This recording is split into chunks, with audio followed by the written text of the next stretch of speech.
दुनिया के बड़े बड़े एक्सपर्ट्स अब यह मान रहे हैं कि भारत के प्रचंड प्रहार से पाकिस्तान घुटने टेकने पर मजबूर हो गया। तब अमेरिका के राष्ट्रपति डोनाल्ड ट्रंप अपने मुंह मियां मिट्ठू बन रहे हैं कि भारत और पाकिस्तान के बीच जो संघर्ष हो रहा था उस संघर्ष का विराम उन्होंने करवाया, जो सच नहीं है।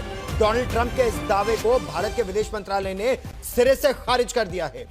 व्यापार को हथियार बनाकर भारत पाकिस्तान को युद्ध विराम करने के लिए मजबूर किया, ऐसा दावा किया डोनाल्ड ट्रंप ने। सऊदी अरब के दौरे पर ट्रंप ने ऐसा कहा था।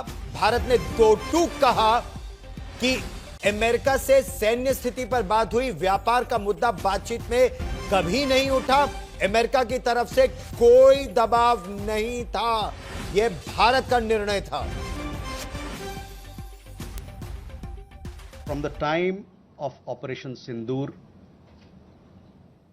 commenced on 7th May till the understanding on cessation of firing and military action on 10th May,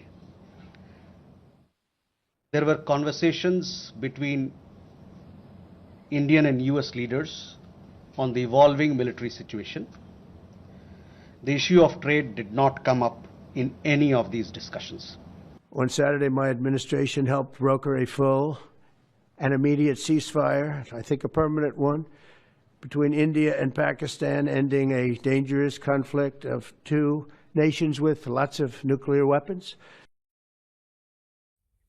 विभूति झा पूर्व रिपब्लिकन कैंडिडेट हैं, न्यूयॉर्क से हमारे साथ जुड़ रहे हैं। विभूति झा, किस तरह की अनर्गल बातें कर रहे हैं डोनाल्ड ट्रंप, क्योंकि विदेश मंत्रालय ने तो कह दिया कोई मध्यस्थता भारत ने नहीं मांगी ना सुनी।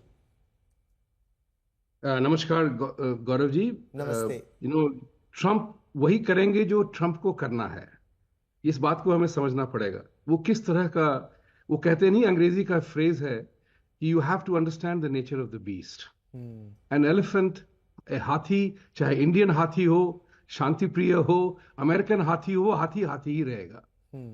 ट्रंप जो है वो विश्व में शांति और लड़ाई न हो, वो जानवर है। वो पीस के लिए कुछ भी करेगा। शायद हम हिंदुओं से ज्यादा पीसफुल है, वो पीस लविंग है, क्योंकि उसकी नेचर जो है